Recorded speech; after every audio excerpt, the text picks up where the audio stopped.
வாழ்க வளமுடன். இயற்கையின் நியதி சேனல் அன்பு உள்ளங்களுக்கு எனது நன்றி. இப்போ 12th பசங்களுக்கு சொல்லிட்டேன். இப்போ பேரண்ட்ஸுக்கு சொல்கிறேன். என்னென்னா, நீங்கள் பசங்களை என்ன தேவையோ அதை கொடுத்து நைட்டு சீக்கிரம் தூங்க வைங்க. தூங்க வச்சுட்டு காலைல 3 மணிக்கு எழுப்பும்போது நீங்களும் எழுந்துக்கணும். நீங்கள் தியாகம் பண்ணணும். ஒரு குழந்தை இது பண்ணுதுன்னா அது யார் ஃபஸ்ட்டு மூல காரணம்? நீங்கள் தானே, தாய் தந்தை தானே. சரி, லேடிஸாக இருந்தால் எனக்கு கிச்சனில் வேலை இருக்குது, நான் அது ஆஃபீஸ் போனோம் அப்படின்னா ஒன்றும் ஜென்ஸு யாரோ ஒருத்தர் வேலை கொடுக்கோ.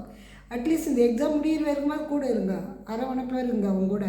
அப்போ தான் எதுக்குன்னா அவன் படுக்கும்போது தூங்கி எழும்போது அவன் சொல்லிடணும் ஃபஸ்ட்டு, எனக்கு எல்லா சப்ஜெக்டும் பிடிக்குது, நான் நிறைய மார்க் எடுப்பேன் அப்படின்ற எண்ணத்தை அவனு சொல்கிறான். நீங்களும் மனசுக்குள்ளே நினச்சிங்க, என் பையன் இவ்வளோ மார்க் எடுத்துக்கிறான், ரொம்ப சந்தோஷம், எடுத்து விட்டானே சொல்லுங்கள். ஏன்னா அது பாசிட்டிவ்.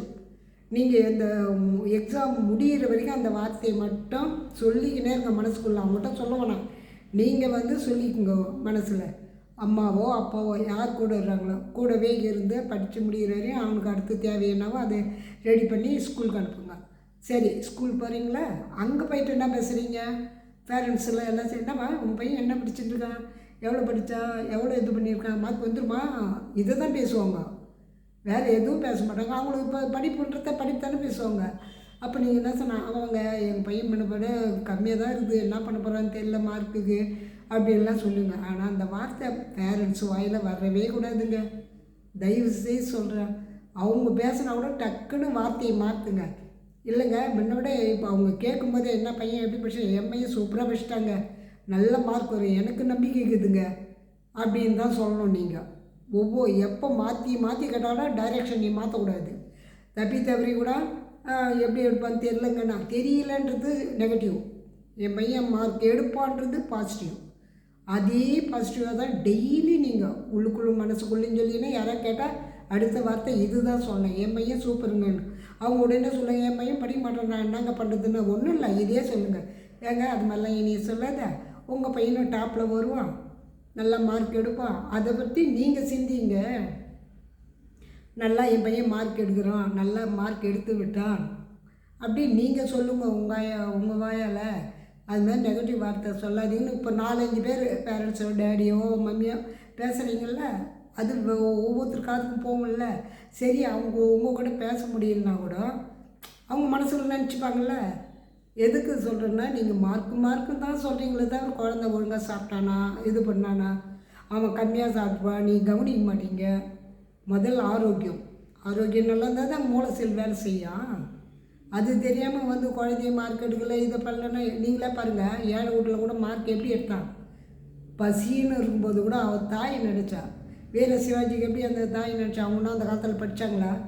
நாட்டுக்கோசம் என் பையனை வீரனாக இருந்து ஜெயிக்கணும்னு தானே அவன் நினச்சா. அவங்க யார்கிட்டே சொன்னாங்களா? ஒரு தாய் நினைக்கிறது தாங்க. ஏன்னா உங்கள் கருவில் இருந்து தானே வந்தான் குழந்தை. அப்போ உங்களோட எண்ணம் தானே அவனுக்கு இருக்கும். அப்போ நீங்கள் எப்படி போடணும், எண்ணத்தை பாசிட்டிவாக போடணும். அப்போ தான் அந்த குழந்தை அதே மாதிரியே வளரும். அதான் நான் ஃபஸ்ட்லேருந்து சொன்னல, குழந்தைய எப்படி எழுப்பணும், எந்த வார்த்தை பேசணும். இப்போவும் சொல்கிறேன், இப்போ புதுசாக இதை பார்க்குறேன்னு சொல்கிறேன், அறிவுனே சொல்லுங்கள், அறிவு கொழுந்துன்னு சொல்லுங்கள். எப்போவுமே எந்த காரணத்தை கொண்டு அவன் பேர் சொன்னால் கூட முதல்ல அறிவுன்ட்டு அப்புறம் சொல்லுங்கள். ஒரு தப்பு பண்ணும்போது அறிவு அதை தொடாத, அதை செய்யாத அப்படின்னு சொல்ல, நீ செய்ப்பா, உனக்கு என்ன தோன்றுதோ அதுக்கு ஏற்ற மாதிரி இருக்கு. அதே மாதிரி படிக்கும்போதும் நீ உனக்கு என்ன வருதோ அதை படி, நாங்கள் எதுவும் கம்பல் பண்ணாலும் நீ படிப்ப, நீ நல்ல மார்க் எடுப்ப, எனக்கு நம்பிக்கை இருக்குது அப்படின்னு. ஏன்னா ஏழை வீட்டை படிக்கிற எப்படி படிக்கிறாங்க? நீங்கள் வசதி இருக்குது இல்லை இல்லாத இருக்குது, படிப்பு தான் முக்கியம். குழந்தைக்கு என்ன இது ஃப்யூச்சரில் எதுங்க முடிக்கும்? இப்போ எந்த கம்பெனிக்கான +2 கேட்குறேன், அட்லீஸ்ட் அதுலேயாவது கொஞ்சம் நிறைய மார்க் எடுக்கணும்ல.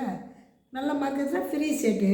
முன்னையாவது யாருக்கும் கொடுக்கல, இப்போ இயற்கை பாருங்கள், அதுக்கு ஒரு இது டெஸ்ட்டு ஆரம்பித்து கொடுக்குறாங்களா. அந்த காலத்தில் வசதியாகிறவங்க கொடுப்பாங்க, அப்போது இருந்துக்குது, தெரியாது.